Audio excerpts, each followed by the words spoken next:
You know, my little writer friends, sometimes it's good to have a change of scene. So this week, the chaps are not just rambling, like blah, blah, blah, but they're also rambling, like stomp, stomp, stomp. You know what I mean? Because let's be honest, it makes very little difference. Indoors, outdoors, they're perfectly capable of failing from anywhere. Welcome to the Failing Hikers podcast. Oh, God, this is so uncomfortable. Come on, Tom, stop whinging. The ruffles are really irritating my underchin. Your underchin? Yes, my underchin. No, come on, we need to have them on for the song. No one can even see. Yeah, but look, if we don't have the ruffs and the tights and everything, then people all know, you know what I mean? We're not going to do as good a job. You know, we'll feel it in our souls if we do it properly. Yep, ourselves. I was thinking the same thing, mate. Look, stop messing around. Let's get going before someone actually does see us. Hang on. There we go. We are the wandering minstrels too, travelling a moorland looking for clues. We're scouring England, searching for verse. We'll never give in till we've trekked the universe. Over river, over field, over dale, over bridge, resolved to find the poems of Mr. Armitage. Whatever it takes, discover them we will, unless they're at the top of a very big hill.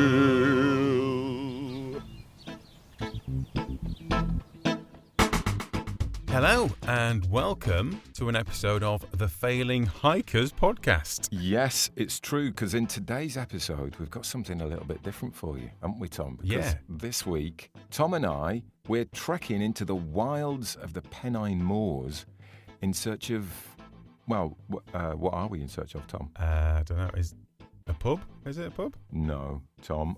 Overall, what were we out there to discover? Come on. Oh, right, you mean the actual point of what we're doing, yeah. Yes, exactly. There you go. Poetry, I suppose, wasn't it? Yes. Some lovely, juicy, voluptuous poetry. Yes, poetry. But why, though, Tom? Why? Well, for National Poetry Day, we wanted to do an episode that celebrates one of our greatest living poets, our lauded and legendary Poet Laureate, Simon Armitage. And we thought, being as though it's probably a bit unlikely he will actually come on the podcast and talk to us, maybe we could get kind of, psychologically closer to him by hiking up into the Yorkshire moors to track down the remote and occasionally elusive Stanza Stones. Yes. So I don't know if listeners have heard of these, but it's 6 poems by Simon that have been carved into like massive rocks and then sort of strewn and scattered along a 47-mile route that traverses our neck of the woods, the Pennine watersheds. Do you think maybe the way you said that implies that we actually did the full 47-mile walk,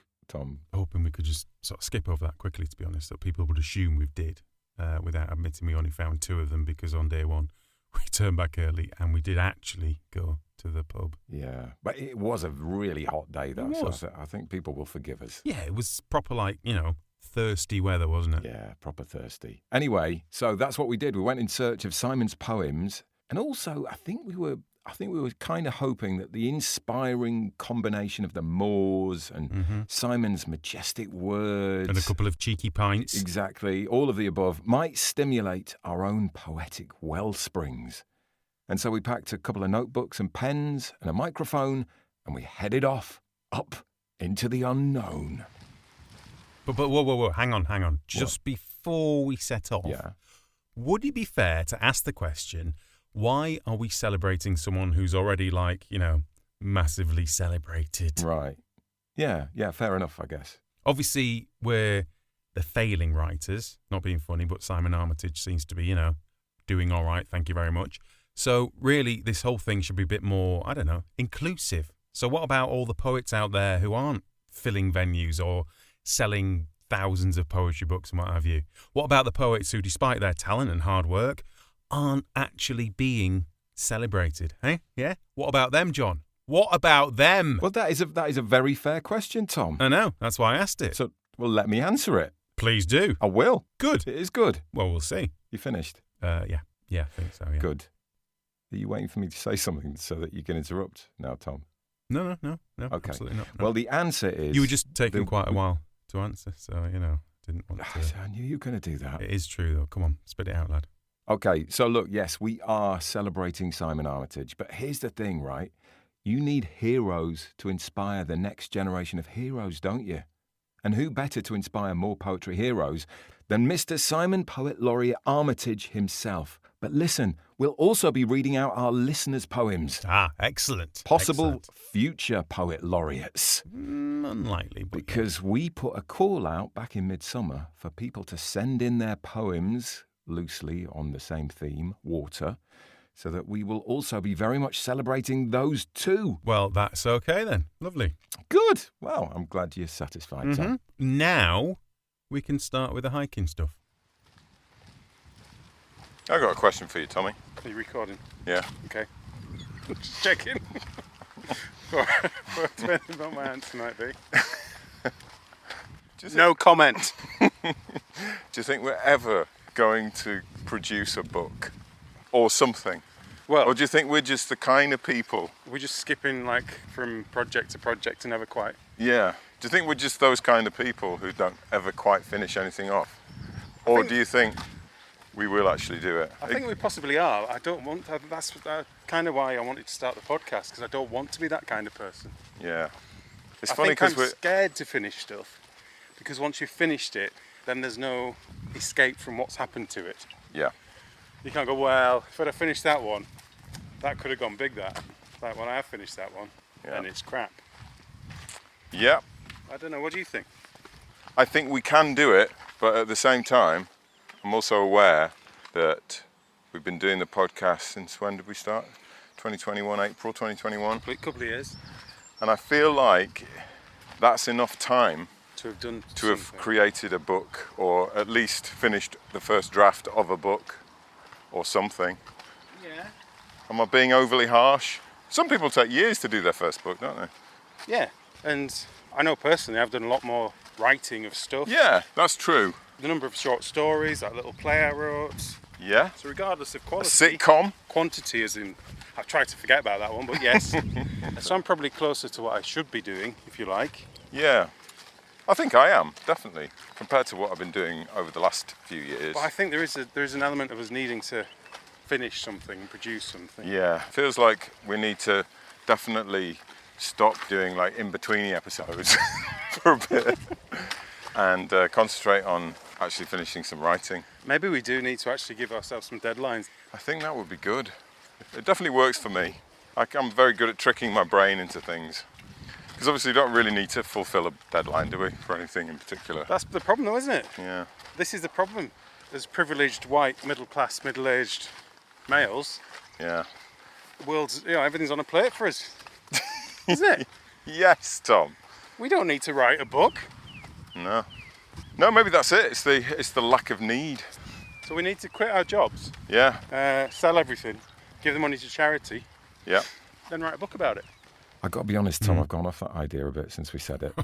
I think maybe I'll just try a bit harder to write more. Yeah, it seems a little bit extreme in the cold light of day, doesn't it? I think we're probably high on the endorphins at the time. Yeah, probably. Or maybe lack of oxygen at the height we'd climbed to. Yeah, I don't think that's right. I think you've probably got to be higher than a big hill for that, I think. Right. Yeah. Anyway, it didn't take us long to get to the first stone on our list. You can hear water. And we are now approaching the first of the Stanza Stones. Are we? Yeah.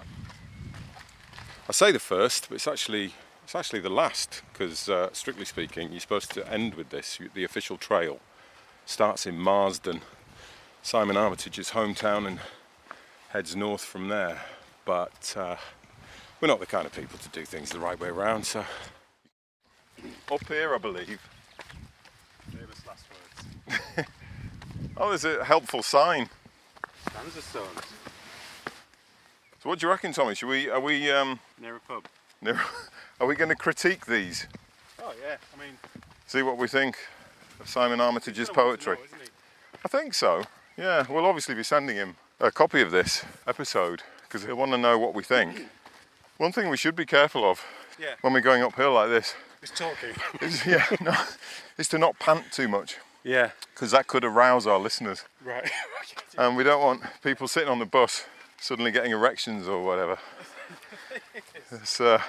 I wonder how long it'll take people to work out that this is just all cleverly edited and a soundscape we've put together. And this is just acting. Yeah. Panting acting. A bit like that. Oh, careful on that bit of path down there, John. Oh, thank you. Mind that rock. Oh, look, Tommy, we're here. That's nice, isn't it? Look what they've done there. They've made it all flowy, wavy, wavy writing. Like the water, John. Oh! It's like the water. Ah, yeah. So what's this one? What is this? Beck, I believe. Right. Yeah, makes sense. Stood in a bit. Do you want to give it a go, Tommy? Yeah, go on then. It is all one chase, trace it back. The source might be nothing more than a teardrop, squeezed from a curlew's eye. Then follow it down to the full-throated roar at its mouth. A dipper strolls the river, dressed for dinner, in a white bib. The unbroken thread of the beck, with its nose for the sea, all flux and flecks, soft soaping a pebble for thousands of years. Or here, after hard rain, soaring the hillside in half with its chain. Or here, where water unbinds and hangs at the waterfall's face, and just for that one stretched white moment becomes lace. I really wanted to say something Churlish and sarcastic. about it, but it's actually very good, isn't it? It's really, really and good. it really does flow in the same way. It does and some of it flow. rhymes as well. He's done well, hasn't he, with his rhymes? I mean, it's not like he couldn't change it. It's not like it's set in stone. It literally is in stone. It literally is a stone. Oh, I'm not going to do that joke at everyone we get to. Definitely not. Definitely not. Do you know what he's really good at, Simon Armitage? Those are like little half rhymes. How it bounces, it's like a skimming stone, isn't it? Oh, that's nice. Do you know how it just kind of like, but and just it just hits them, but bounces off them. Yeah, a dipper strolls the river, dressed for dinner. Yeah. All of that kind of stuff. It's like it's not too much, it's not overly I am a big overly fan heavy. of a half rhyme. Yeah. Because I think it means I've crafted this and it's meant to sound like this. Yeah. It's meant to be round and move. That's it. But it's not a cheap rhyme. That's it. It makes it musical Yeah, rather yeah. than like being slapped around the face by a poem. Yeah. Yeah. Right, well that one's quite good. That is actually really good, isn't it? Yeah. What a lovely ending as well. This is the last one we've done? We're done. Yeah. Finished. Oh, I mean, it was Pretty exhausting. Yeah. Yeah. Maybe you saved the best one to last then. Maybe the other ones aren't all that. Let's hope so, because So, we need to yeah. we need to give this guy some grief. Okay, let's continue. Here's a question for you. Where did the whole Stanza Stones idea come from originally? Well, you know who we should ask? We should ask the person who first sparked the idea. Ah, you have got us an interview with Simon Armitage. You little beauty, John. That is brilliant. Well done. No, I didn't mean Simon. I actually meant Oh. a lovely lady called Rachel Feldberg, who was the director of Ilkley Literature Festival back in 2010 when all of this was being hatched. I was going to say, let's ask her. Yeah, well, that's just as good, if not better, John, Yeah. to be honest. Didn't really want to talk to Simon anyway, so let's talk to Rachel about her involvement. Rachel Feldberg, welcome to the Failing Writers Stanza Stones special. Hello. Hi. Thank you so much for agreeing to talk to us. Thank you for It's very having me. kind of you. So you were artistic director of Ilkley Literature Festival. Yes, for 16 years until the end of 2018. And so you were kind of instrumental in the creation of the Stanza Stones. Is that fair to say? Yes, and there is a wonderful story about how Stanza Stones came to be, Oh, excellent. which is the Arts Council has sent around one of their many, many emails and directives. And like many artistic directors, I received any number of these. And generally speaking, you glanced at them for 2 minutes and set them aside to deal with at another time. And you can imagine what that really meant. And one night, 11:30, I was going through my emails, as you do, to try and catch up. And I saw there was an email from the Arts Council saying, oh, very exciting project for the Cultural Olympiad called Artists Take the Lead. And I thought, damn, I should have looked at this. So I had a look. It looked really exciting. It said big pots of money for projects led by artists, which is great because often they're not led by artists. Yeah, and often they're not pots of money either. And often they're not pots of money. And it said the closing date was that day at midnight. wow. 36. And I Wow. thought, whoops, I should have been on this. And so I spent the next frantic 15 minutes thinking what would be my dream project and who would be my dream artist. There's nothing like a deadline, is there, to sharpen the thought process? No, none of those midnight hours, Yeah. So I thought about a project that I would really want to do. which would be about poetry and the landscape, inscribing poetry on the landscape. And also I wanted to do a big performance projecting poems that have been commissioned about the landscape onto the rocks at the Cow and Calf on Oakley Moor. Oh, right. So very, very non-invasive. And for longevity, I then wanted them carved into rocks. And in the proposal, you had to say, you didn't have to nominate the necessary exact artist you were going to work with, but you had to say an artist of this caliber. So I said I would want to work on this project with Simon Armitage. At which point I thought, better drop Simon an email. So I dropped Simon an email by this time, 10 to midnight, going, Simon, hi, I'm just putting in this application. I'm naming you the artist I'd want to work with. It's not to say, obviously, that in any way you have to do this, but just so that you're aware, love to talk to you about this. And thought, poor Simon, it's the middle of the night, he's not going to get this, I'm lucky he'll have time in 2 weeks to answer me. Within a day or so, back came Simon saying, this sounds great, let's talk about it. So that's how it began, which, talk about chance. Wow. You know what that reminds me of, John, that bit? Yeah, was it when we were working as advertising copywriters and we'd panic because the client was coming in and we had to write something totally last minute, but it ended up being the best idea that anyone ever had in the history of mankind ever? Was it that? Yeah, that's exactly what I was thinking. How did you... Well, because this episode is scripted, isn't it? So I just read a little bit ahead. So. Oh, wow. Way to ruin the magic for the listener, mate. Just, I'm sorry. Right. Back to Rachel and... let's find out how the whole water theme came about. Right, John, seriously, stop reading my bits. Otherwise, we're probably going to fall out. All right? Okay, sorry, Tom. You are the best person ever, and I'm just a stupid turd face. Did you write that bit in? Yeah, I did. Sorry. Back to Rachel. So, in the book about the development of the Stanza Stones, Simon mentions a cold church hall in late 2010. And that was kind of when the idea began to hatch. That will be the meeting where Simon and I sat down to actually talk about the reality of what it could be. What have we got? Right, hold a minute. What have we actually got ourselves into here? Conversation. Yes, and then we started talking about it and we developed it. And because Simon had just walked the Pennine Way, that was very much at the forefront of his mind. So that was really useful. And we talked about all sorts of wonderful ideas. At one stage, we were talking about a walk which went from Ilkley to the coast. And we were saying, wouldn't it be wonderful to have a poem carved into the sea wall in Filey or Scarborough, or which was exposed when the tide went down. So we talked about lots and lots of different Wasn't options. there was a poetic Mount Rushmore idea as well, wasn't there?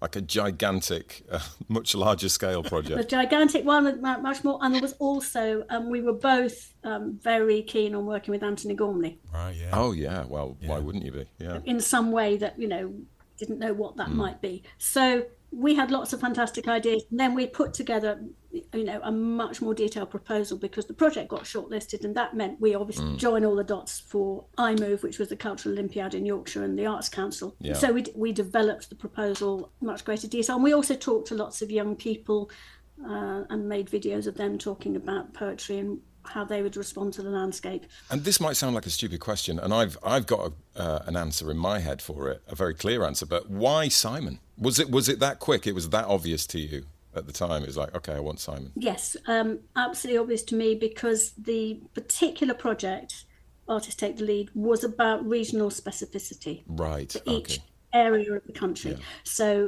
there were lots, you may remember, there were lots of these Artists Take the Leads project all over the country. There was a fantastic one in Coventry about Lady Godiva, and they had a large-scale puppet that walked to London. Different areas capitalised on their strengths.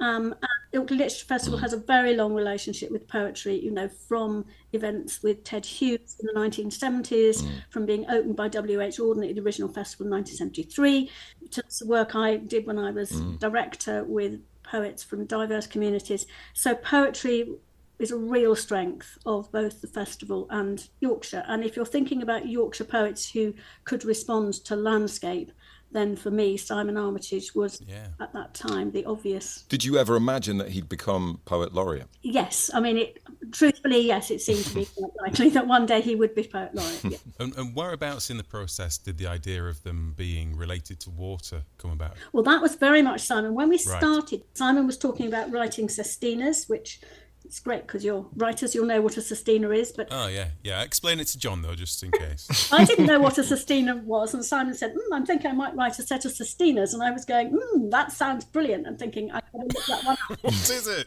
Quickly Google that. So you have 6 stanzas, and there are 6 end words of each verse. Each has 6 lines, and there are end words, and then they get repeated in prearranged patterns. So it's very constraining as a form, and that can be really exciting. But I was privately concerned that this was massively complicated, and in terms of a literary form to use, I was in my own thinking sonnets would be much easier, although longer for any carving, because by this time we were talking about stones which were carvings on them. Simon went away, and he was going up on the moors and spending time and collecting words he wanted to use, and he kept coming back with more and more words, and then he realised that he really had too many words for it to work with the sestina. And also all his trip up to the moors, let alone his walking of the Pennines, the Pennine Way, he had got incredibly wet. So he was reminded of water constantly. Well, if you're up there, it's either raining or it's snowing, or you're on a bar standing in a bog, or it's misty. There's always one part of you that's wet, at least. Many parts, and lots of changing socks. So the Pennine Uplands are a watershed, and that was a really exciting thing to discover. I mean, it's something I naively hadn't realised. But Simon came back and said, and they're a watershed. Yeah. So ultimately, this sounds like a weird question, but what was the sort of ultimate purpose of the project? What was your kind of desired outcome? And I suppose the sort of follow-up question, has it met your expectations? So there were a number of desired outcomes. One was the idea that you make something which lasts potentially several hundred years, which is a remarkable thing to do. So that was important, but it was about, for me, it was about connecting people to the landscape. There's something very special about Yorkshire, that people in Yorkshire feel passionately about being from Yorkshire and about the Yorkshire landscape. And as a southerner who'd come to Yorkshire, I mean, many years ago now, I came in 85, but all the same, I've always felt like I was a bit of an incomer. I have children who are born in Yorkshire and feel very strongly that they're from Yorkshire, but I always kind of felt this landscape wasn't mine. I was a visitor, that my affection for the landscape was kind of secondary compared to people who've been here for generations. And one of the things I wanted to do with the project was to enable people, however long they or their families had been in Yorkshire, to feel that they too had a connection with this landscape, enjoying it by going on it, by going up on it, by writing about it. They became part of that landscape story.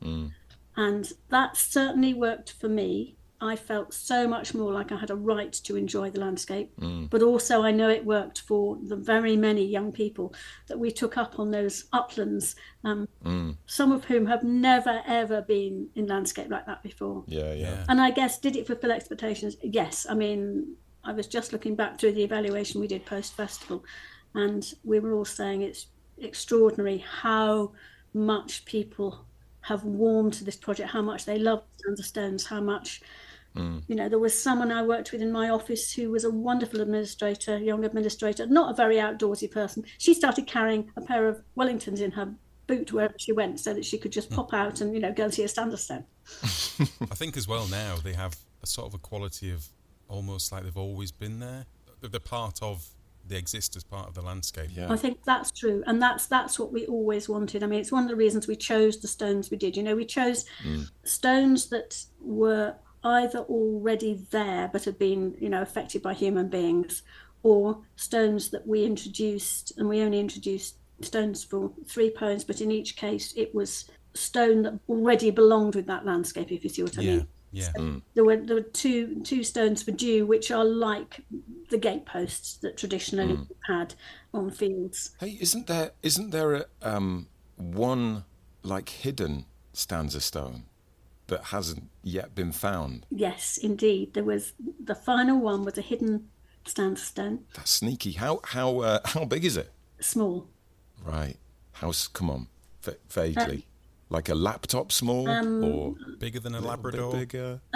Big. Melon right, type. Okay, melon small. Okay, right. That's good. I don't think it'll ever be found, and that's what's so exciting. I mean, I do know, let's put it this way, I know where it started, where we originally placed it, but I think one of the important clues is this was a project about water.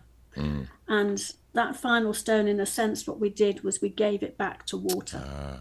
Get your diving equipment, Tommy. Yeah. We're going to find it.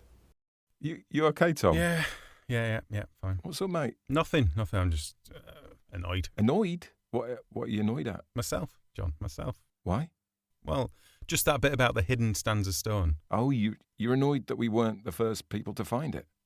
No, I'm annoyed that when she said it's the size of a melon, and I didn't say that would be a watermelon then, because of the the water theme and stuff. Yeah. You should have said that. Should have. Yeah, that would have been funny. That. Yeah, it would have been, wouldn't it? Never mind. It's gone now. Let it go. Anyway, we asked Rachel which was her favourite stone. Oh, good question. I have to say, Puddle. The poem for Puddle is my favourite of all the poems. And why is that? I just think there are lines in Puddle which are just amazing. The opening, well, actually all of it, but the opening of Puddle, the rain junk sky litter. Yeah, nice. Some mainland Atlantic storm horses clatter this way, shedding their iron shoes. I mean, just for me, it's just amazing. Opening. But if that's your favourite, Rachel, which one is the worst, where you think Simon's maybe let himself down a little bit? Could have tried a bit harder. I think what's so interesting about Simon, what's so irritating about Simon, is that he was writing these massive pieces to be engraved in stone, and they were all really good. And it was, for me, it was also very interesting. And I've commissioned, in my career, lots of writers, but it's always my experience that writers, however well known they are, however experienced, will always be slightly nervous when they first bring their work. Yeah. And I had this extraordinary privilege. I was the first person to read this work.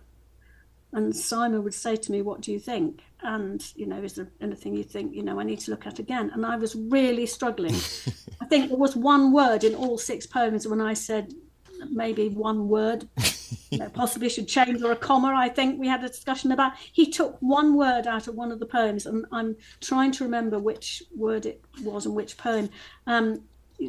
We didn't need other changes, which was amazing.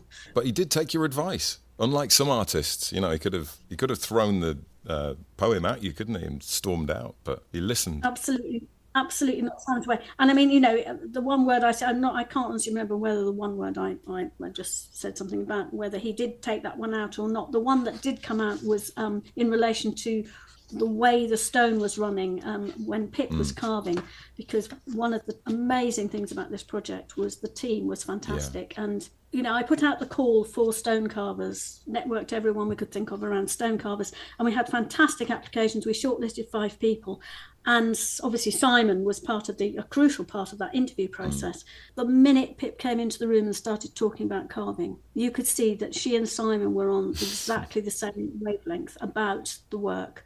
And it stopped, within minutes, it stopped being an interview so much as them talking about, well, what kind of font would work? And that artistic and creative relationship is absolutely at the heart of why this project is so powerful. So this is a really trite question, but I'm intrigued. What's Simon Armitage like as a person when you're working with him? Because he comes across as extremely, just quite kind of, I was going to say modest. He seems quite funny. He's very quick-witted, and he's obviously fairly generous as well. Is that true, or is he actually awful to work with? No, he's Proper absolutely diva. not a diva. All those things are true, and also he's just really thoughtful and focused. And some people throw their weight around, and he's not someone who does that. And he will just very quietly say that I think we probably need to do it like this. And you look at it and you go, yeah, absolutely right, we do. We need to do it like that. And he just sees really clearly. I mean, like when he came back and said, I think this suite of poems is about water. And we all went, yes, of course, why didn't you see that? Yeah. And then he started to talk about what the forms of water were, rain, puddle, dew, mist, snow. And again, we were all going, yeah. Yeah, it is. It's so perfect. It is brilliant. Can I ask you a question? Have you ever posted a poem in the poetry postbox? I have never posted a poem personally in the poetry postbox. It's quite hard to say, isn't it?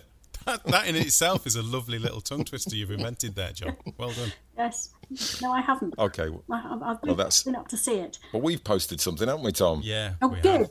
So yeah, let's talk about our trip up Rumbles more to the poetry post box we were just discussing there with Rachel, who was lovely, by the way, wasn't she? Yeah, huge thanks to her for chatting with us there. So, let's set the scene here. We were just making our way up the hill to find the place. So we're going to write some poetry today, Tommy. Is that the next one that's got the poetry letterbox? Yeah. And how far is that, just out of interest? It's not very far from here. Good.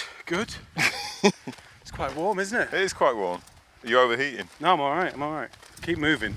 You've got a base layer on, Tommy. It's wicking moisture away from me. Okay, if you say so.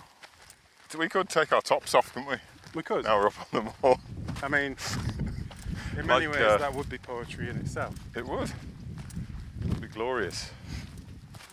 But unfortunately, only the sheep would see us in our unclothed state. It's a bit of a waste, really. So, Tommy, what do you think the rules of this poetry... Well, can poetry have rules? Oh my God, are you doing all this stuff, are you now? What we're writing about, that's what I was going to ask. You mean, can we write rude words? Is that what you're asking? No, we can't, because some children might get it. Okay, fair enough. Shall we attempt to write a superior version of Simon Armitage's Stanza Stones? Imagining, hey, I've just had an idea. I've had a really good idea. How about we find a stone and we could write on it with permanent marker in tiny letters. That is a brilliant idea. Our stone, we could create our own stanza stones and put them on the moor. Yeah. And if people find them, they can maybe win a prize or something. Have you got a permanent marker with you? No. Oh, okay. Maybe chisel some, tiny lettering. Tiny letters. I don't think we should try and write something better than Simon Armitage. Do you think that would be a mistake? I don't think it'd be fair to him, to be honest. Because I think, he probably feels quite proud of what he's done. Yeah, no, you're right. And then I think for two talented chancers, just to come along and with little effort, just toss one off. Usurp it. It's not nice, is it? Okay, fair enough. So what we... So I think we should write like some sort of average poetry. That's maybe a bit like, that's all right. Inspired by the landscape. I don't want to tie myself down until we get there, until I feel it. No, you're right. You're right. Poetry's not about planning, John. Well, these were. The Stanza Stones were. No, he did what? Did he not just chisel them? No. Did he not just turn up and chisel them? No, Tom. No. Like it was like a commission, wasn't it? So he spent time writing that. Yeah, and he had to think about different forms of water. It's ruined it for me. Yeah. So they weren't live? They weren't performed live? No, he didn't chisel them. Like live etching? No. Like a Mason stenographer. That's it, yeah. Chipping away. Whoa, hold a minute, Simon, didn't get the last one. W's are tricky. Take me a bit longer, slow down. Yeah. Actually, scratch that last bit. Yeah. So we'll just see, we'll just feel it. All right, Tom. We'll just feel each other when we get there. Yeah. Sounds like the perfect day out. Yeah. So is it far? And before we knew it, we stumbled across the very spot we were looking for, a lovely little haven of reflection, a place for tired legs and stimulated minds, the poetry seat. How would you describe it, Tom? I'm probably just say it was a stone bench with a wall around it and a little post box, but yeah. Thank God you're here, John, to explain that in excruciating detail for our listeners. Hey, look, Tom, what does that say? Marsden, 45.25 miles. We're nearly there, we might as well keep going. Yeah. Right, so... Oh, I saw a poem. I'm going to stuff that in. You get a poem out. Can you get that one out? Yeah. Right, we're going to read a poem like... I stung myself with a nettle! That's not part of the poem. Shouldn't be laughing. It's right in my car. Oh, you're all right? Yeah, it's fine. Do you want me to find a dock leaf for you, Tommy? No. All right. Well, we should explain, really. There's a poetry seat high up on the moor above Ilkley, and there's a little post box, and it says poems in, and there's a little flap there. You explaining to our listeners what a post box is, because I think it's borderline patronising. So it's got a hole where you post something in, but this one's got a hole at the bottom where you can take things out. And the one that's in is called Poems In, and the one that's out is called... Poems Out. That's right, Poems Out. And we've just found a poem. Okay. And Tommy's going to read it. Does it say who it's by? No, it's anonymous. Ooh. Sit yourself down and rest a while, and gaze upon the moor. Listen to the sounds around and soak in all you hear. Let your breathing slow and muscles rest. Step back from busy thoughts. Then up you get, and on your way. Wherever you go, enjoy your day. And that was written on the 5th of June this year. Well, what do you think, Tom? Are we allowed to critique that, or does that seem a bit harsh? It's fine, isn't it? It's all right, isn't it? It's quite liked it. It was mellow, you know. Do you just put this back in now to recycle it? Yeah, there's one there. I really want to get it out. Can you get those 2 pens there and see if you can? Just see if you can hook. That wasn't the one I meant, but that's fine. That one works. Okay, we can't read that one. Did you just bring me because I got long fingers? Yeah. I can't get in there, mate. No. You've got more feminine hands, so you want to try it? Because my knuckles are quite manly. I'm not getting past the old. Have you got Simon Armitage's phone number? We can give him because this should be happening. Do you know what I mean? It should. Right, I think we should sit here, write some poems. Look, there's some people coming. They might be writing poems too. It's nice on the poetry seat. Cool on the bum. So, like we said in the earlier bit with Rachel, we've kept the poems we wrote secret up till now. Yep, and I think it's about time we reveal them in all their glory. Yeah, and maybe we can give a little critique of each other's and see what we think they might mean. Okay. This is actually quite exciting. How long has it been since we wrote these poems? It's been a couple of months, hasn't it, at least? Yeah. Mine's still very fresh in my mind. It's quite visceral and wow, it's it must there with me. Must be really good. Well, yeah, go on, you go first. Okay. You sure? Okay. Yeah. All right, here we go. For a little while at least, put out the fire. Douse the nagging voices that hotly demand attention, action, choices, and listen. Sit on cooling slabs and hear nothing but bees fussing, a wagtail, a skylark, through the rustle of ferns and patches of reedy bog grass, snatches of chatter like unfamiliar language as though, with a little more emphasis, you might divine the meaning. Hush, it feels like I've forgotten how to hear, to open up my head like blossom. So now I let the drowsy marshland in, let it clear space, tidy the dusty, overstuffed garage. Usually we're too busy racing to take in the scratch of pen, the far-off clamour of the town, the world's quiet music. What I went with, it was very of its time in the very moment. Very literal of the environment you were in, wasn't it? Very much so, yeah. Like a reflection of the world going on around, yeah. That's very good, that, John. Hey, thanks, Tom. That's very nice of you.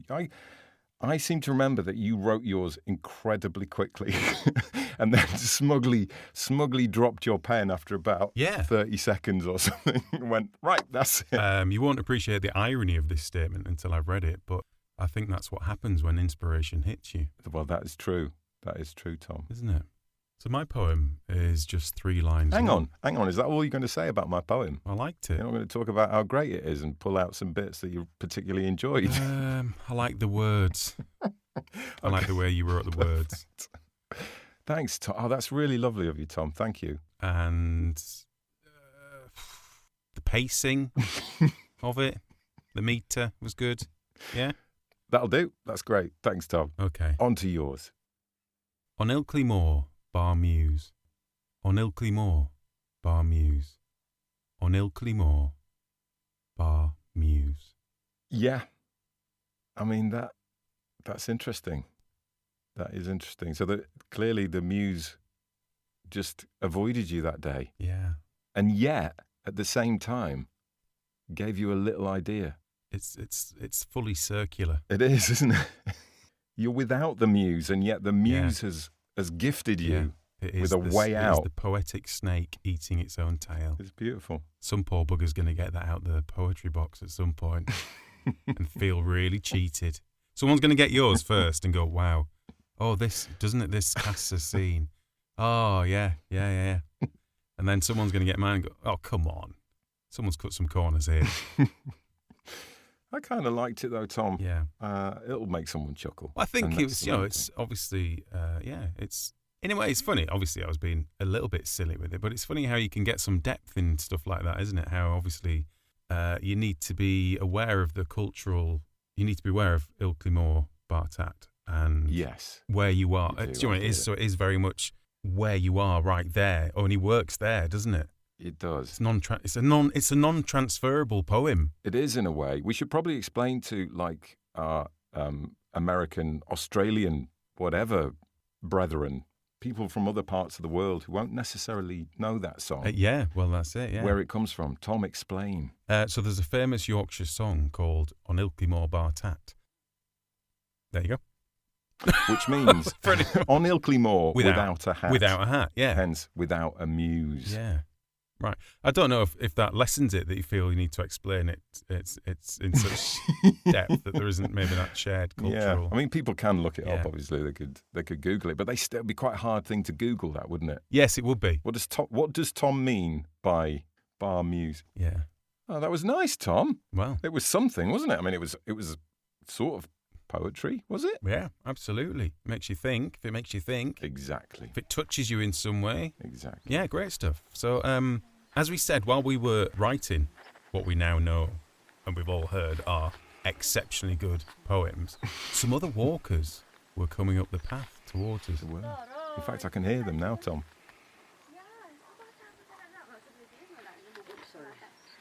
Sorry. No worries. Hiya. You can read. Huh? She's got smaller hands. She'll be able to get those ones in. To sneak out. We couldn't get. Can you reach the poems in the top there? There's some just behind it, and we can't get hold of them. Oh, does it not turn around? Oh, that was a turn. Ah. Oh yeah. Oh, it turns out. Oh my God, there's hundreds of them. Yeah, you can. Oh.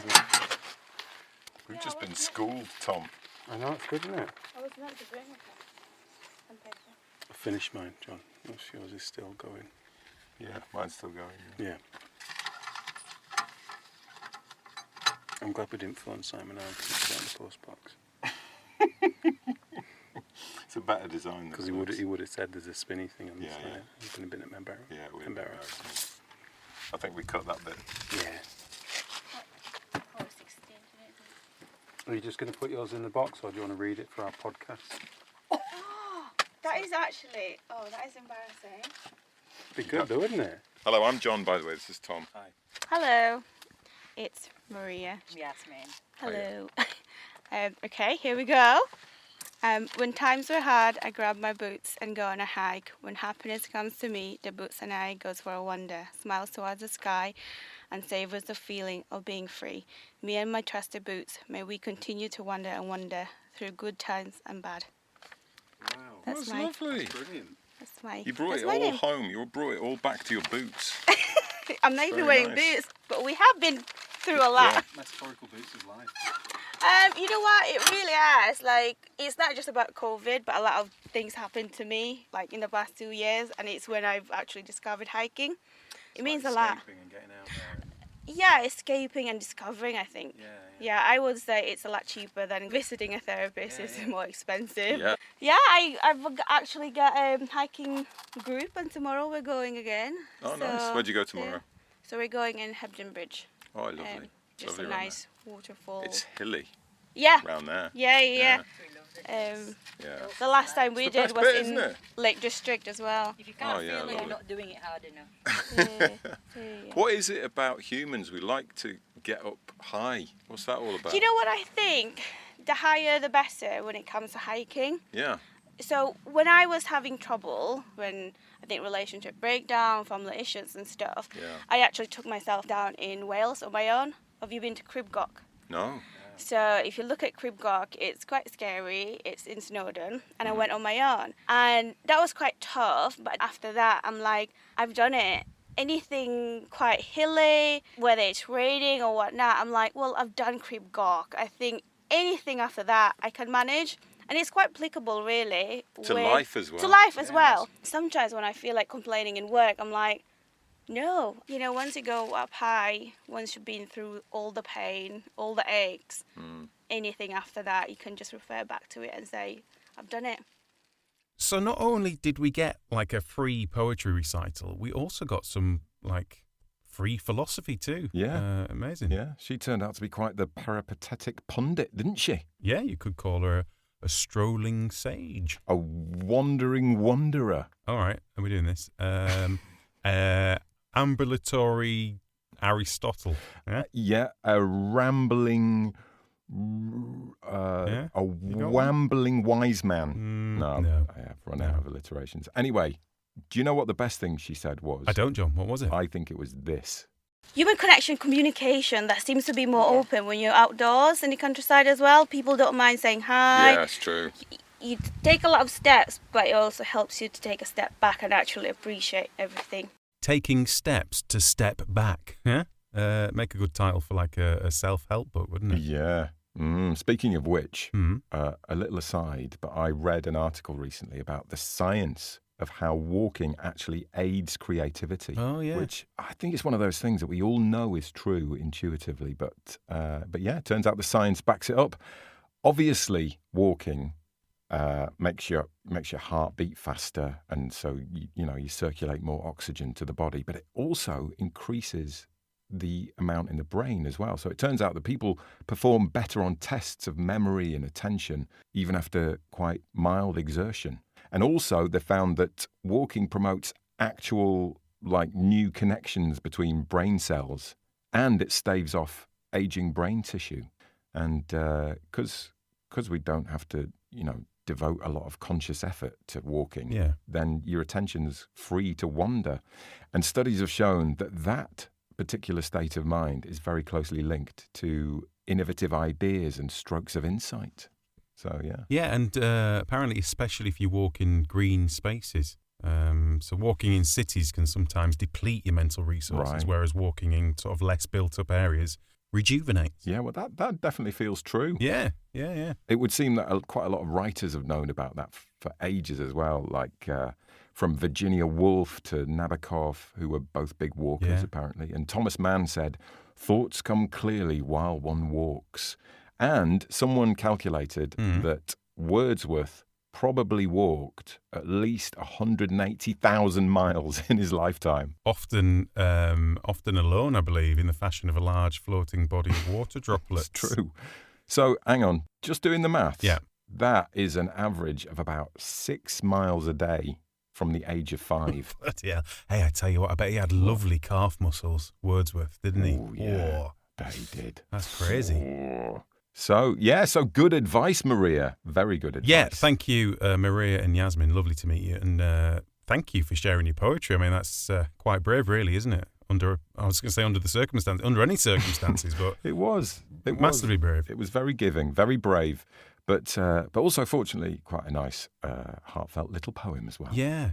So I'm intrigued. Say Maria wanted to completely change career, yeah, right, and so she's decided she'd quite like to be the next Poet Laureate. All right, after Simon Armitage. What sort of, how much could she expect to earn being Poet Laureate? I assume it's like some massive big payday. What, 100 grand, 200 grand, 300 grand a year? I believe the actual pay for the role of Poet Laureate is 5,750. 5,000, like £5 million. That is, wow. That's no, that's a lot, isn't it? For a no, poet? Tom, that is a lot. No, I mean just under 6 grand. Yeah, so it's about 6 grand a day, isn't it? A year, Tommy, a year. Hey, so not 5 million. No, but I suppose they're not really doing it for the money. Oh, no, of course not. They're all these poety types, aren't they? They're doing it for the love of poetry and things like that, aren't they? Exactly.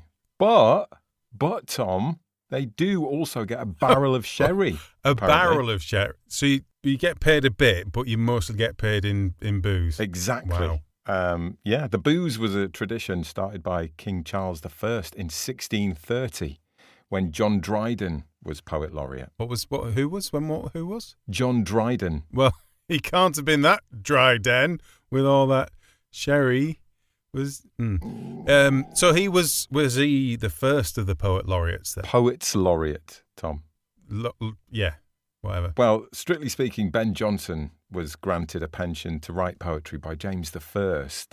But Dryden, he was like the first proper official Poet Laureate by title. Apparently, though, the whole sherry thing was forgotten about until Ted Hughes was appointed in 1984, when he kind of dropped a little hint that maybe they should rekindle the tradition. Yeah. And so it has remained since then. Imagine a giddy little Ted Hughes as he stumbled across that piece of history and, hold on a minute, hold on, bring it back. So does that mean more out of this? Simon Armitage is just, mostly drunk? Like, generally speaking, most of the time? Oh, yeah. Almost certainly completely blathered 24/7. Yeah. I wondered why some of his poems were a little bit off, Yeah. Yeah. A bit hard to understand. Well, 720 bottles of sherry. That'll do Yeah, that to you, I suppose. Wow, yeah. Do you know what I wonder though? I wonder what Poet Laureates actually Poets Laureate, I believe. whatever. I wonder what they have to actually do for all that sherry. Yeah. Do you know what I mean? Like, what's the job description? Well, I'll tell you what it is. What's that? They don't actually have a formal job description. Oh, right. So it's just kind of quite loose. But in the past, they'd be expected to write poems for, royal events and national occasions stuff, but not really anymore. Although they do still write poems for big events. It's just that they don't have to.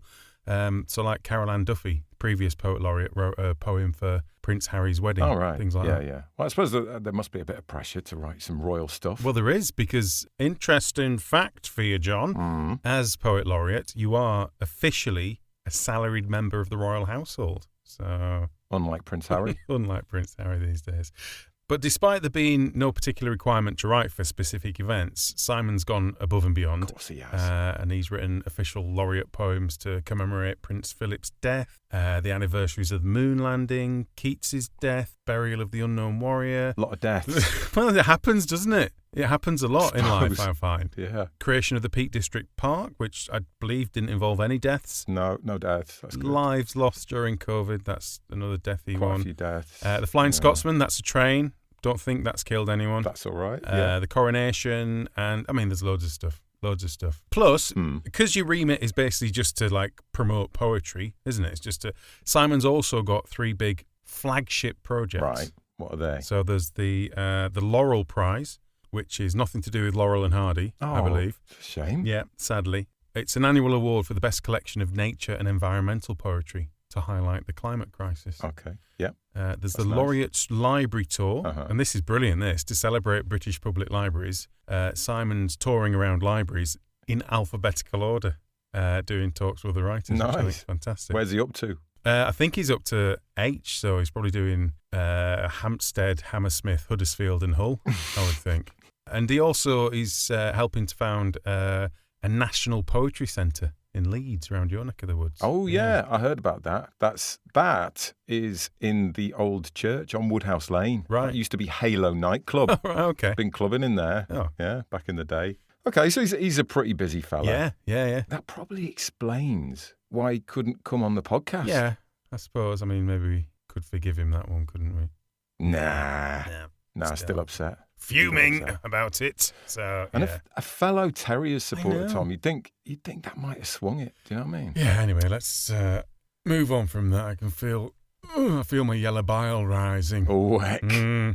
So, you know what we should do? What should we do? We should go back to the moors Yes. and see what rambling Tom and John from the past are up to right now. I suspect they're probably just pissing about. Probably, there's fairly high probability that's what we're doing, but let's find out anyway. Look, if you turn this handle, Tom, look. Yeah, I know. If you turn the handle, look, they all pop out the bottom. Oh my God. We're going to read one more. It's all right reading it. Oh, there's loads of treats here. I might have to read a couple more. Oh, they're all about the bloody moors. Moors, mountains, moors. Yellow, green, flowing moors. Moors. The About moors. lonesome tree, standing tall and free. Distant figures pass us by, each with their own story to tell. We smile and greet the people we meet. Something about orange, purple carrot. I think that's just a reworking of Pigeon Street theme tune, isn't it? It might be. Right, I'm not reading anymore. It's all about the moors. All right. People just think about something that's not about the moors. Was yours about the moors? Well, it's quite inspiring being yours surrounded about by the the moors. Yes, it was. Yeah, I admit it. Wow. Felt good. Right, let's carry on. Contributed something.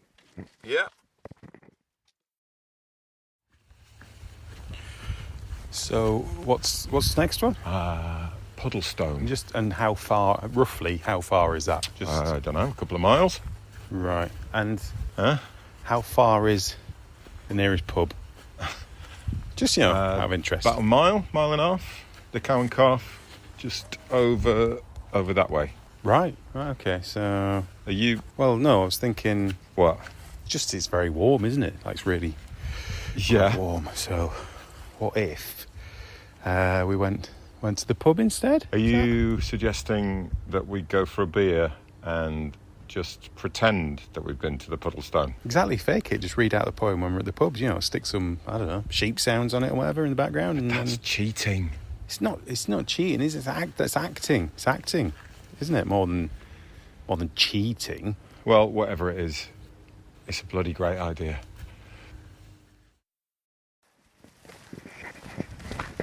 Here we are, the Cow and Calf pub. The last stone. Here we are, the last stone. Sorry, the last stone. Reading poetry.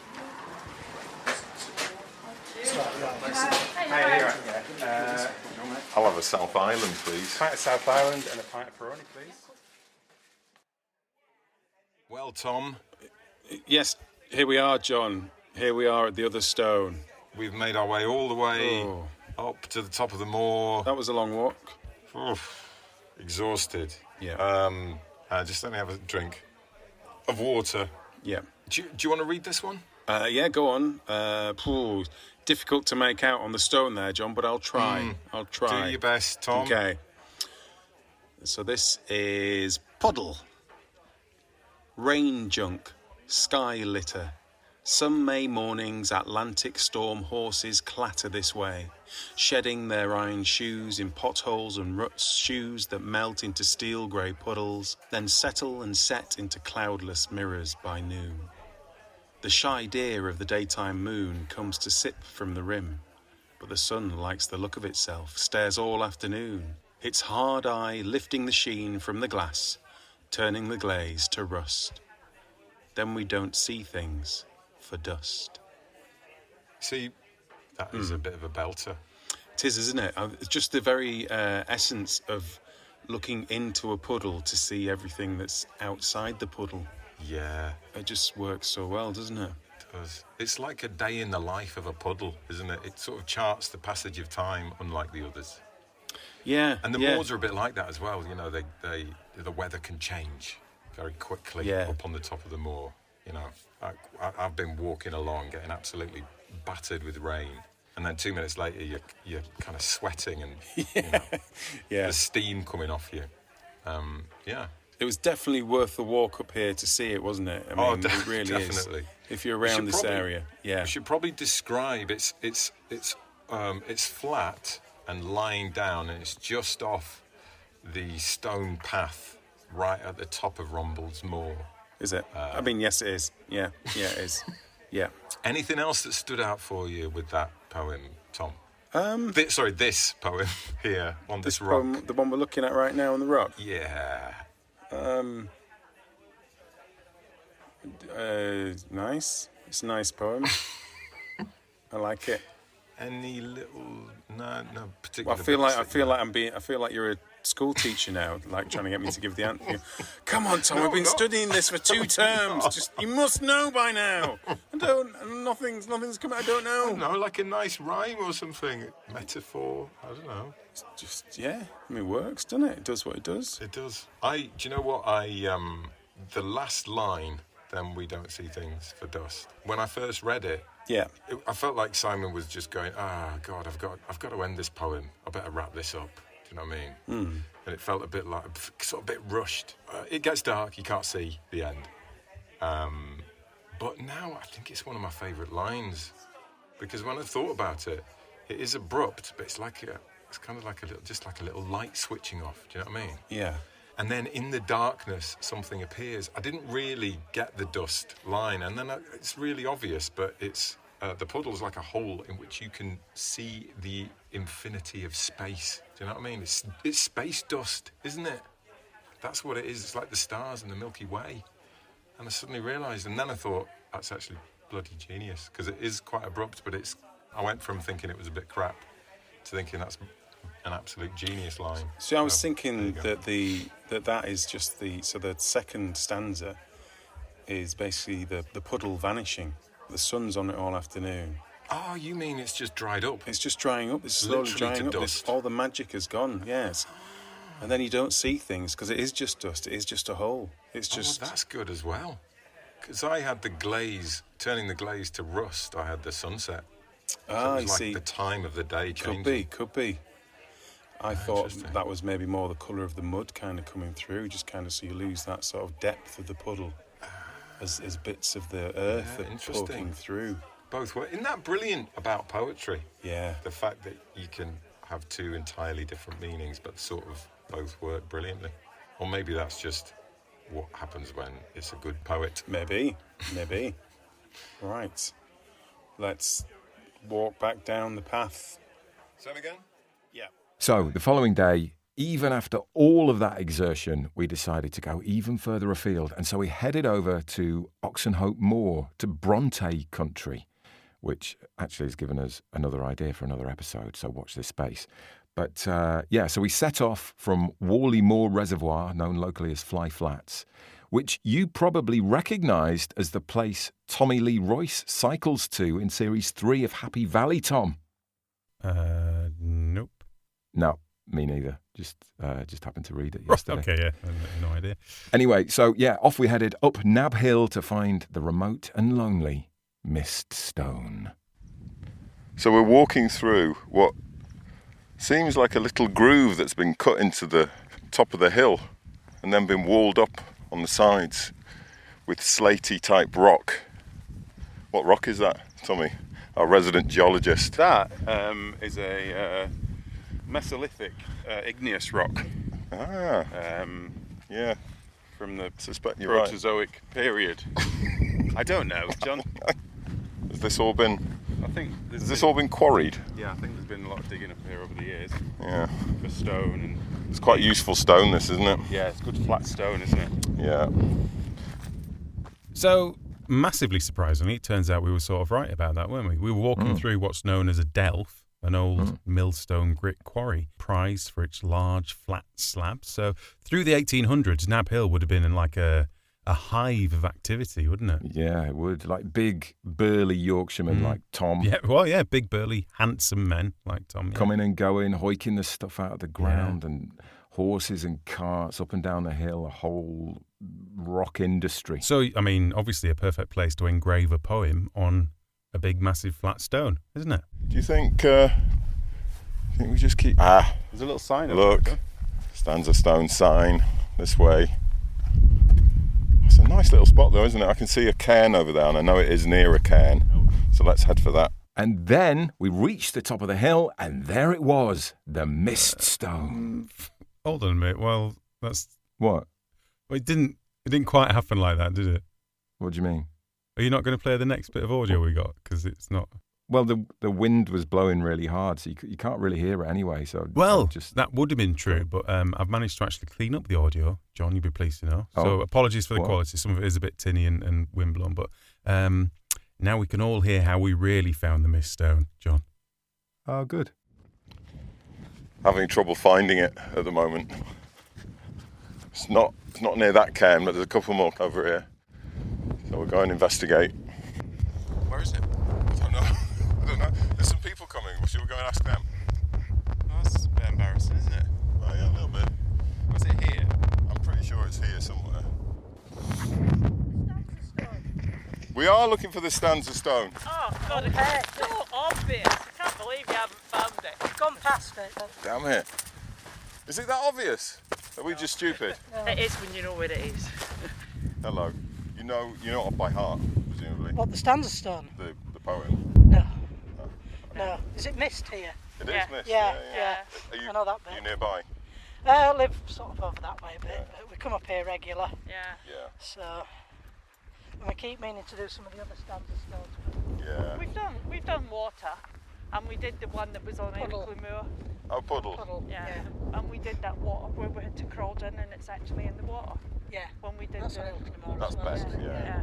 Yeah. We did them yesterday, didn't we, Tom? Yeah, we did. All right. Yesterday. Yeah. So back over to this I'll one. show you how walk. Oh, bless you. Yeah, we're really good at finding them. I mean, it could make them a bit more obvious, I reckon. Did you actually find a signpost for this one? Yeah, we saw the signpost directing us up this way. Yeah. We've seen a few people up here trying to find it. Wandering around aimlessly. Yeah. You coming as well? Right. You going for a long walk today, or you just... It'll be about 7 by the time we've finished. So you'll come down here. We did, yeah. Yeah. That's the important cairn. You go down here. Do you know, I looked over here and I couldn't see anything. There, look, you can just see the writing. There you go. Fantastic. Big crack down down it. this side. Yeah. Through the bilberries there. Fantastic. You'd be in. Thank you for your help. It's all right. Yeah. We can't work out if the crack was part of the rock or if that appeared afterwards. Yeah, I don't know. It's obviously been done in situ, hasn't it? Yeah, I think so. Yeah. But yeah, there you go. Thank you very much. All nice right. to meet you. Okay. Have a good walk. Enjoy. Well, Tom, we found it all on our own. Yeah. Which one? So this is missed. This is missed. You could say, John, that we missed it. Didn't we? That's good. Should we pretend we did that on purpose? Yeah, definitely. Well, do you want to do the honours and? Yeah, this is actually very readable. It is, isn't it? Much clearer than the other one. And because it is not in any way a misty day, it's actually quite easy to read. So here we go. Mist. Who does it mourn? What does it mean, such nearness, gathering here on high ground while your back was turned, drawing its neck curtains around? Featureless silver screen, mist is water in its ghost state, all inwardness, holding its milky breath, veiling the pulsing machines of great cities under your feet, walling you into these moments, into this anti-garden of gritstone and peat. Given time, the edge of your being will sleep. Into its fibreless fur, you are lost, adrift in hung water and blurred air, but you are here. It's all right, and if you like that kind of thing. Yeah. I mean, I think he's done quite a nice job there, Tom. Water in its ghost state. What do you think of that? That's nice, isn't it? Hung water and blurred air. That's what it is, isn't it? Water in the hanging, making things blurry. I love that as well. Holding its milky breath, veiling the pulsing machines of great cities. Yeah. I mean, it could be written by someone who's got cataracts. That is also true. Kind of, milky. It's. Yeah. Yeah. I suppose that is still a state of mist, isn't it? It's difficult to perhaps fully appreciate it today because it isn't in the slightest misty. No, exactly. It's actually a beautiful day. It is a stunning view from here. We're looking down to Oxenhope and then Howarth beyond that. But it is a nice little spot. But easy to miss. So, okay, if you're looking for mist, follow the little sign and then you have to drop down behind the little cairn cubbyhole thing. And it's on quite a steep slope. Facing out across the shallow valley, really, isn't it? Yeah. So if you're going in hunt with the Stanza Stones, that's where it is. Top tips.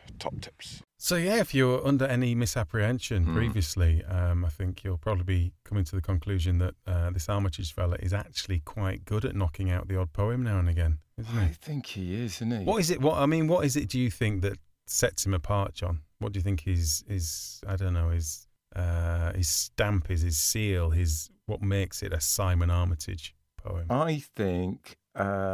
I think he's able to do that thing where he can straddle the gap between huge popularity and critical acclaim, which I think is a very difficult thing to do.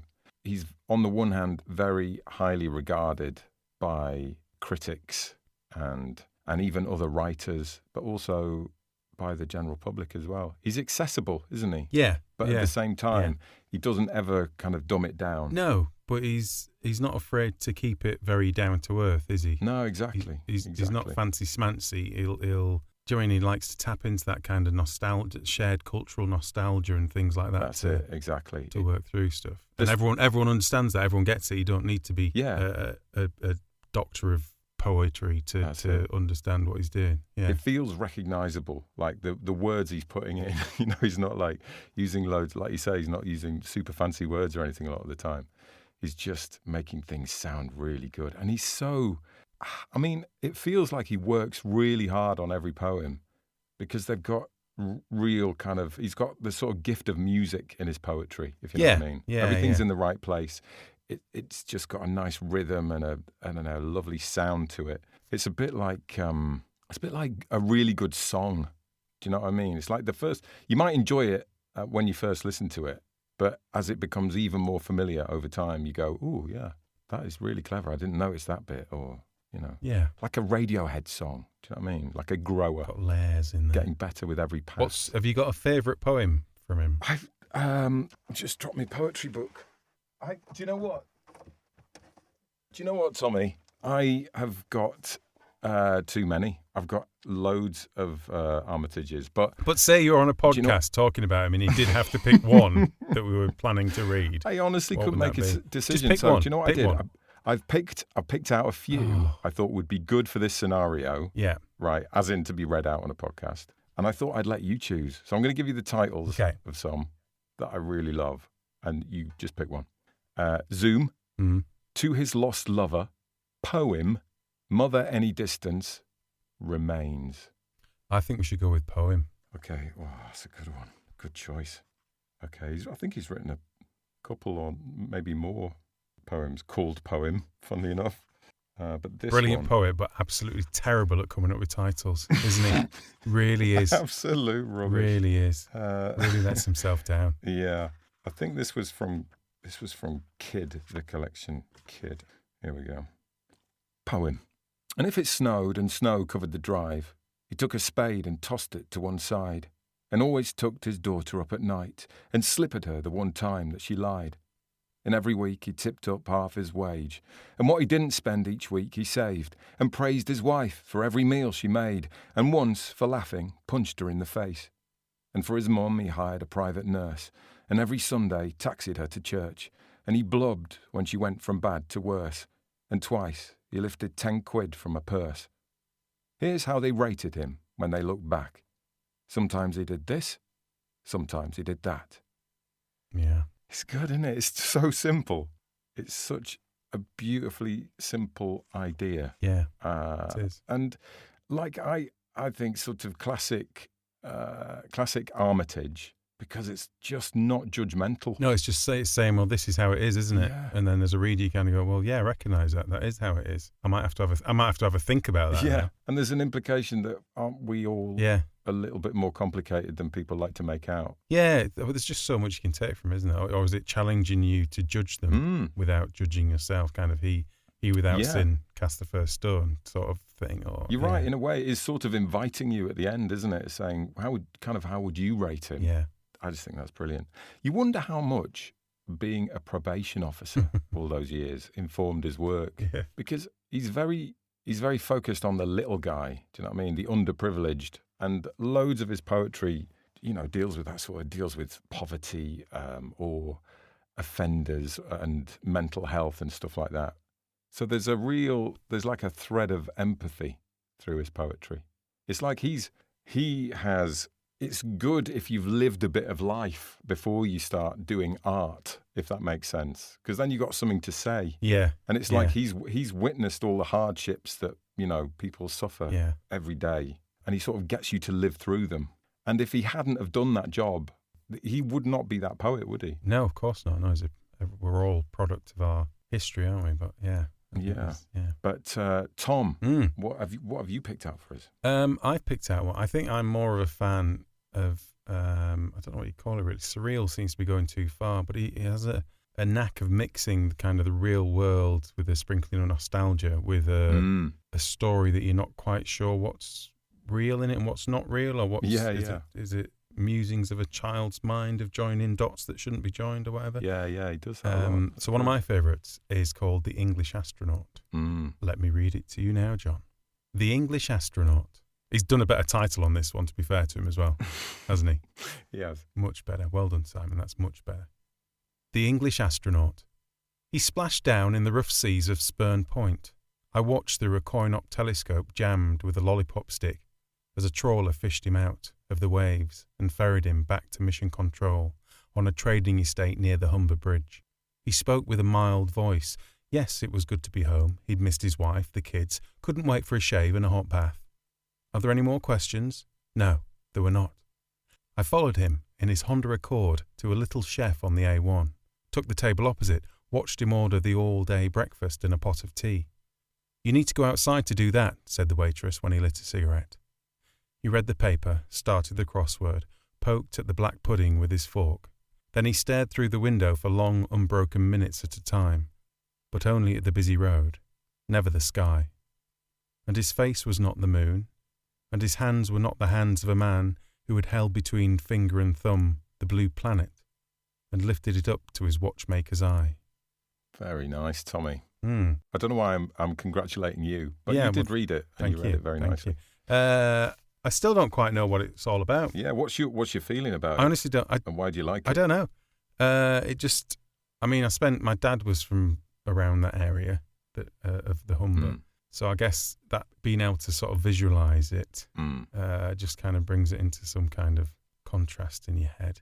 And just, the whole, again, that little sprinkling of nostalgia, isn't it, with the little chef and things like that and stuff. Do you know, kind of just... Yeah, he's brought it home. He's brought it, home to a recognisable north, hasn't he? Yeah. Was that written for something? Was that a laureate poem? I assume Sam was just bored one afternoon or something and just thought he'd knock out a poem. It was in the Seeing Stars anthology back in 2011. So make of that what you will. Yeah. It's literally bringing an astronaut down to Earth, isn't it? Yeah. But I think it's unlikely there was an astronaut landing in the North Sea, just off Spurn Point. So I'm not sure if that's... I'm thinking he might be telling fibs. So I don't know what to believe in it. Did the guy even order a breakfast, or did he order, something else? I don't know. Oh, well, very good. I like that. I like that a lot. So, we might not know the entire meanings of the poems that we like from Sam, but we probably can conclude that he is, generally speaking, a bloody good poet. Yeah, he is. Yeah. But, Tom, do you know who else is good at poetry? Well, us, isn't it? Is it us? Us? No, Tom. No, I didn't mean us. Right, okay. I meant... our listeners. Do you mean our listeners? Is that who it was? Our listeners. I do mean our listeners, exactly. So, as mentioned earlier, we put a call out to our luscious listeners back in midsummer, asking them to send in a poem that is in some way related to water. Any kind of water, in any state. We're not fussy, but that was the theme. So why don't we have a little listen and see what they came up with? See how it compares to Simon's stuff, eh? That's a little bit unfair to compare to Simon's, but yeah. Well, I appreciate what you're saying. So, Tom, what have you got first? The first one we've got is from listener Sarah Oakes. I assume she's a listener, hasn't just randomly sent us a poem by chance. And it's called The Water of the River Ness. The water ripples through me and soothes every fear, filling me with a calm that is sweet, fresh and clear. The water echoes around me, cradling me in sound, and here I find more peace than in any book bound. The water sits beside me and gently holds my hand, as I delight in all the beauty that makes up nature's band. The water stays with me, murmuring in my mind, and whenever I am lost, its compass I can find. The water will follow me wherever I may go, for its soft kindness can melt any snow. It feels like Sarah's had a very nice experience. Yeah. Drifting around in the River Ness. Imagine her sat on the bank, soaking it all up and using that to go back to in times of needed meditation. Yeah. And it's almost like she's written that in real time. Do you know what I mean? Yeah. Very nice. Well done, Sarah. John, what have we got next up? We have Cyclops Dave. I assume he's not an actual Cyclops. I don't know. He might be. Hey, he might be. We're all inclusive. Yeah, we John. Don't mind. So. If you are, we'll take you. Do you think Cyclops differentiate between winking and blinking? Or do they have one word that covers both? That's a really good question, Tom. It doesn't necessarily need answering. I think it's just one for everyone to have a little think about in their own time. I've got a feeling about it, though. Like, I feel like sometimes when they just want to kind of lubricate their eye, they just blink, right? Yeah. But when they want to kind of make a point, give someone a little, then it's slightly different. The lid comes down from the side. Are we going out on a tangent here? Should we get back to the poetry? A little bit. It's not our fault, is it? It's Cyclops Dave. No. It's an interesting subject. 2 bits of hydrogen and 1 bit of oxygen combine to make rain. Also seas and lakes and waterfalls, rainbows and snow, and canyons and swamps and streams, creeks and brooks, plus glaciers and puddles and rock pools, fords and ponds. Mostly rain, sometimes fog, but mostly rain. What do you think of that one, Tom? I like that one. I quite like that one as well. It's cute, isn't it? Yeah, it's just... There's a point at which you're not sure when it's going to end. Yeah. Probably could have gone on a little bit longer, but yeah. Yeah. It's kind of saying how complicated and essential and water is, isn't it? Yeah. But how ordinary and everyday it is at the same time. But how it mostly just feels like rain. It's just rain, yeah. A lot of the time. It's good. I like that one. Yeah. Well done, Cyclops. So I shouldn't call him that, should we? No. Well done, Dave. He's certainly one to keep your eye on, though, isn't he? How's your pirate voice, Tommy? I guess we're going to find out, aren't we? I guess we are. Thanks to Craig Margolis, previous Flash Fiction competition winner on the Failing Writers podcast, who wrote, inspired by a mug. The picture's on a mug. Yeah, of all which things. He sends a little picture of. And he's written a tercet, apparently. So a tercet is three lines. An enclosed tercet is 3 lines, and with the rhyming pattern of ABA. So the first line rhymes with the last line. So let's see what that sounds like. Beware the fearsome octopod. Pirate king am I, monarch of the seas. Them ditties don't lie. O arms I got 8 for a chest full of gold and gems o great weight. Might small but sure mighty, I loves a good scrap, not just a wee fighty. And he calls me a squid, I'll wrap around his stalk and pop off his lid. And when swimming about, thems I catch looking, I'll gouge their eyes out. All these I would do if it were sailing along the wide ocean's blue. But aye, there's the rub, 'cause me watery world's bounded by a tub. Favourite line there? Not just a wee fighty. That was nice. It's weird, isn't it? Because it does feel like there's a line missing out of each one, weirdly. It has an odd effect, doesn't it, a tercet? Yeah, it's like a 3-wheeled car, isn't it? It is. It's the Robin Reliant, isn't it? Yeah. Of the poem world. You kind of get round the corners, but you're not sure if you'll get round the next one. But yes, nice, interesting. Yeah. I mean, he's really aggressive little octopus, isn't he? It's just weird, isn't it? How this octopus, fearsome octopus. Why does he talk like a pirate? Why would he talk like a pirate? It's a good question. It's maybe a question for Craig. Yeah. Maybe all sea creatures talk like pirates. Maybe that's like a thing. Maybe that's where the pirates got it from. Yes. They were just trying to blend in. Well, yeah, all that time out there. Yeah. On the Blue Yonder. Wow. Okay, so the next one is a sonnet from Dominic Peloso, a.k.a. Superliminal. And he's actually sent us a few sonnets from a book called A Series of Small Heartbreaks. And I've chosen to read this one because it's got a bit of ghostliness about it. Ooh. I hate being the guy on the watch at night. Roar of unseen waves on the dark ocean. Should I be reading this in a pirate voice? No, you're not an octopus, are you? Why would you? Ah, okay, cool. I hate being the guy on watch at night. Roar of unseen waves on the dark ocean.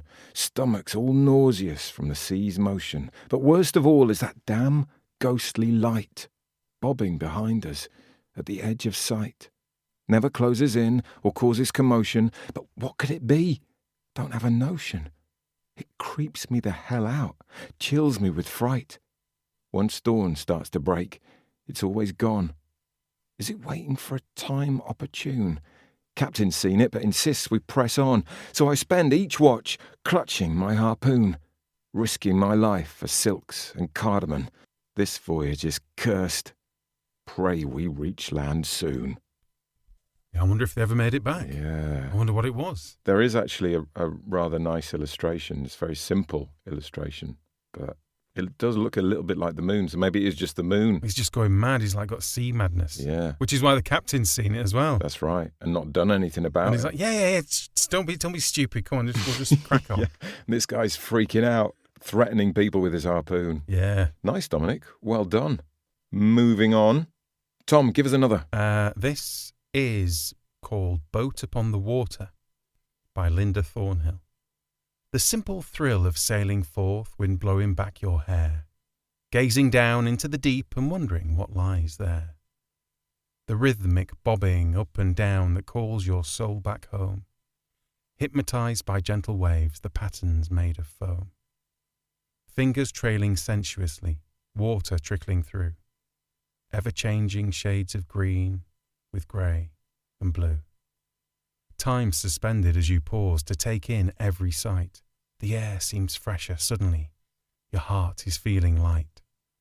Daily cares are washed away like castles by the tide, and all the world is right again as you savour this boat ride. So that, do you know, that one reminds me of the first one that we read. Yeah, It's kind like, of finding a place and a clear mind and a sanctuary and it within the water and everything around it. Yeah. Very similar. Yeah. I like the bit in that about the fingers trailing sensuously through the... Do you know when you're in like a little rowing boat or something, you can just put your hand in. Yeah. And it's like the water seems like such a thick, viscous liquid as it drags your fingers through and you just kind of... It's one of those things you've got to do if you're in a boat. Yeah, definitely. So that's a 14er. That's an iambic heptameter. So it's got 14 beats on each line. And I think she's pretty strict. Wow. But it's that's a really classic thing, isn't it? You know, that kind of rhythm. I find it interesting when people do like free verse or whether people choose a specific structure. Because actually structure, it can help, can't it? It can actually help because it's a hindrance, but it's also gives you something to work to. Yeah. The next one is from Robin Rich, and I thought this was really interesting. Iron oxided to a tang that can't be swallowed, a cough of pink delight that bounces around the chromium. It was nothing, then a ghost of nothing, then a story about a ghost of nothing, then it finally rested. Where? You know where. You do. Where is that moment when the curled wail of emotional pain, strain, drain, eyes dry changes to laughter that straightens the back, and even that shadow, the you, other side of where you, that mess on the lino, you un-origami that, smooth it, and let its emptiness, its blankness, nothingness, soothe. While that folding into the next best you, bereft of hate, progresses. Try to move, a being, the current in water, and not the water. Kind of intriguing. I sent Robin Rich an email after receiving that and just asking what inspired it. And apparently it was a nasty court case. Right. Not criminal or divorce, Okay. but a nasty court case. And that actually changed the way I looked at it entirely. But it's amazing how if you have something that really isn't clear like that, how you can sort of go off in your own little world. Yeah. What was your initial thoughts about it? My initial thought was illness. Right, okay. Actually. It was like almost like a sort of consumptive coughing. Yeah. Pink delight being like, blood and bouncing around the chromium, the sink. And then a sort of a coming to terms with it and deciding to be, almost like deciding to live your life and be someone else and change the way you live because you're aware of your mortality. That's what I thought it was. But it was not a nasty court case. But then that sort of made its own sense as well. It's not particularly watery, is it? But it's got a mention of water at the end. But yeah. What do you think of it, Tom? What do you think of poetry that isn't entirely clear? Where it's not just a circle to complete. It's actually you've got to build quite a lot of the circle yourself. Yeah, I think poems like this are trying just to tap into sort of a raw emotion, aren't they? Yeah. Sort of, it's like they're just shedding away all these extra bits of language that we use to make language work on a day-to-day level. Yeah. And just like it's like the framework of the communication, the unseen underneath of the raw communication. Yeah. And I like that, and I think it just takes you very quickly from place to place. Yeah. Without having to write a full sentence about it. Just kind of throws these different starting points and meanings at you that you have to sort of linked together, and it's just happening quite quickly. I think I like that kind of yeah, I quite like poetry. it. Yeah. It feels very raw, doesn't it? It does. It's almost like a sort of collage of words, isn't it, in a way? Yeah. It's like, here are some words that mean something to me at this particular moment about something. It's like a sort of an expressionist painting, isn't it, or something? It's like It is, like splashes of colour, but you're not quite sure what it's making up, but you get a sense of it. So you might be able to tell it's a face, but it's weird. Or there's some extra stuff, or it's got one eye, and you don't know whether it's blinking or winking. That kind of thing. Yeah. That was nice. I thought it had a nice rhythm to it as well. Yeah, a nice little bit of stop-start in it as well, wasn't there? Where it kind of like runs through stuff, and this kind of joining of thoughts, and then almost like a turn away and a stop and a change of pattern or feeling in it. Yeah, no, it's good. Quite a different one, this one. Over to you, Tom. Yeah. Water, Water Everywhere by Jimmy Hollis. Water, water everywhere, nor any drop to drink. There's sewage in the rivers and bugger, don't they stink?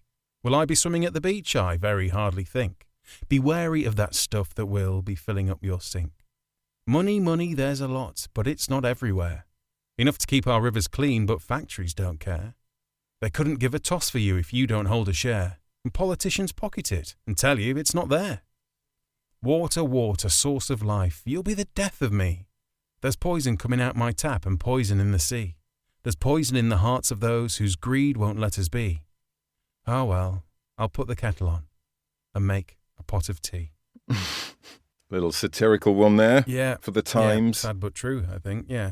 It's quite nice wrapping up such a serious satirical message, isn't it? In quite a nice, plain, bouncy verse. Yeah, it works, doesn't it? And then the whimsical end just is the icing on the cake, isn't it? Yeah, I like that. So, yeah, Jimmy, thank you very much for sending that in. Well done, mate. Very good. Next one is for you to read, John, and it's July by AJD. Yeah, Twitter handle @right.to.remain.silent. I watch the July sky mourn, in contrast to your glowing skin, of which I see more today than usual. The raindrops kiss your face, and each tiny drip rolls down your shoulders. I smile. Despite the tears of this mid-year storm, you are the eye of it. Calm and peace around you. You are the shelter that I want to run to in the midst of this tempest. Splashing sounds, mud on my feet. It doesn't matter. I'm in the cleansing rains of your silhouette. The flowers and the trees. They dance to the beat of my heart, synchronized with the pitter-patter of your fingertips. Puddles of longing, lingering in me, I frolic in these flirtatious fens as you pick up the leaves strewn by the teasing wind. I watch the July sky mourn, in contrast to your glowing skin, and I wish I were the raindrops falling blindly on your lips. Sensuous little one, that. Yeah, nice little full circle, start to finish. Yeah, that nice beat. Very nice. And I think probably saving the best use of language until that very last stanza. Yeah. And I wish I were the raindrops falling blindly on your lips. That is lyrical. That is lyrical, you're right. Isn't it? Yeah. Really is. That could be at home in a poem or a 1980s power ballad. Or oh, yeah, definitely. It would just go anywhere, wouldn't it? It'd be nice in a Bonnie Tyler song, wouldn't it? Yeah. That would work. Or like maybe, something more modern, an Ed Sheeran or something like that. Or it's just, it's just no, it's very nice. Timeless lyrical writing, that. Well done. Yeah. Love it. Next up, we have, aren't we blessed, John, that so many people decided to send in their poems? We are blessed, indeed. It really is. Lovely. I really like this one as well. This one is by Poppy Hobbs, and it's called By the Mill Ponds. Under the sweet September skies we sit, savouring the last of summer's strawberries, overripe and sickly, sun-drenched and glorious. There's an hour long past golden. Tendrils of dusk creep, pipistrelles sweep overhead, screaming above a dank, misty river. Waxing moon rises vibrant and thrumming with harvest heartbeat. Gold shards skitter and stumble, cornflower turning to navy, sunset gleaming, waning. The cows across the water meadow low for honey-sweet hay, mothers and mangers. Juice drips and sticks down chins and fingers. The soft breeze brings promises of blackberries. What's going on with that, John? Love that. It's like being transported into a perfect British countryside scene. It is. Isn't it, in late September? It's harvest time. It is. And speaking of, it reminds me a little bit of John Keats' Autumn. Right. Are you saying she copied it off that? That's a bit rubbish, isn't it? Poppy, come on. Honestly. Hey, that's high praise. No, but it's got that feel to it. It's really nice. Speaking of lyrical, that's got such lovely music to it, hasn't it? I like the fruit references at the start and the end. Yeah, almost like they're so close and personal and like happening, and then in the middle we kind of zoom out to the full scene. Yes, I think it's a good way of kind of bringing it all back in, back to the juice. Yeah, chins and fingers and all that business. Yeah. I really like the sort of little half rhymes as well. Strawberries and glorious. Yeah, they belong together. Yeah, very nice. Yeah. And then we come on to the final one. I think this, for me, is head and shoulders the best that we've had in. Mm-hmm. It really is. It's got everything. Sure, but just amazingly written. And who's written this one, Tom? Doesn't say. Does it say? Oh, it's me. Yeah, it's me. Yeah. Yeah. I wrote this one. The best of the bad times. The silence stale, breathed in with a tick and out with a tock. The patter of undecipherable Morse on the window pane. It's raining again, I said with flimsy tut and frown, pretending the weather's let us down. It's raining, she heard, but couldn't muster a reply. No going out today, I declared with a polyester cloak of sadness covering my glee. No going out, she heard with a stare into the distance far and of long ago. I'll pop the kettle on, yeah, and stay for a while. I'll pop the kettle on, unearthed the hint of a smile. It's very nice, Tommy. It's verging on story. Yeah. It's very good. Is that inspired by a particular moment in your life, Tom? No, it really isn't. But I don't know why. Yeah. I don't know why. Yeah, no, it's not in answer to your question. I just like playing with scenarios like that. It did make me think. I had a little thought earlier, as if I need another writing task to take on. But been interesting to write a little anthology, wouldn't it? That's just about putting the kettle on. It would. Because I was thinking that's where it came from originally. Was the idea of putting the kettle on was the water link, really, rather than the rain that turned up later on. But such a British thing, isn't it? Putting the kettle on.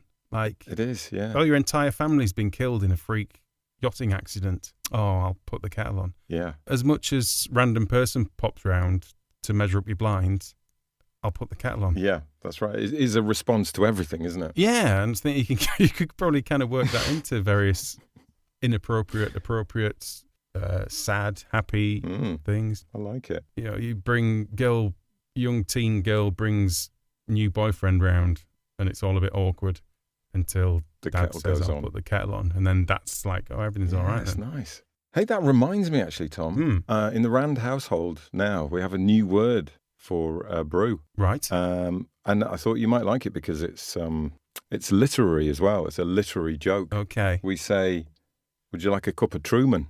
Right. Does that, any ideas? Any thoughts?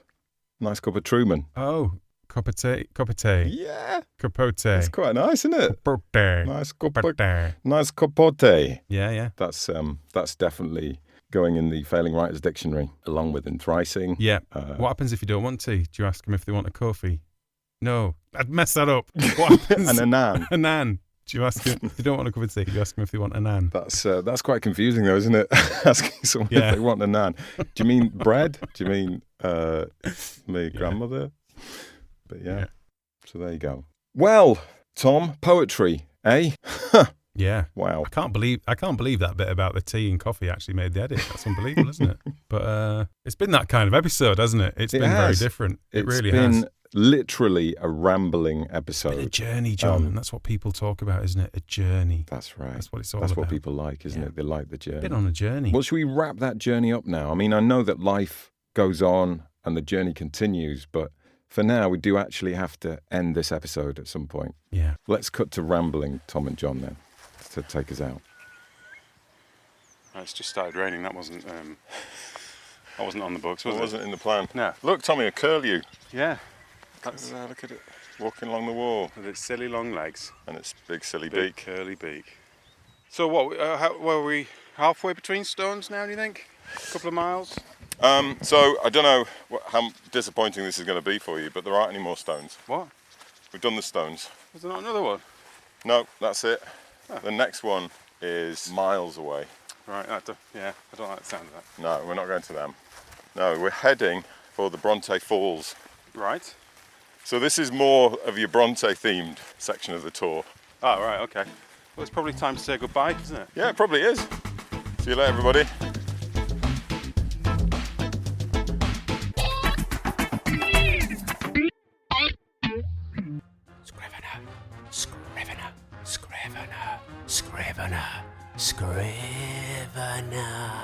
What's Dave doing, John? Oh, I don't mind him. He's been on this this new subliminal advertising course. Oh, God, really? Yeah. Plot and plan with ease with Scrivener. It is a bit weird. Yeah, a bit. Buy Scrivener to help you structure whatever you're writing. And quite annoying as well, isn't it? Buy me a pint.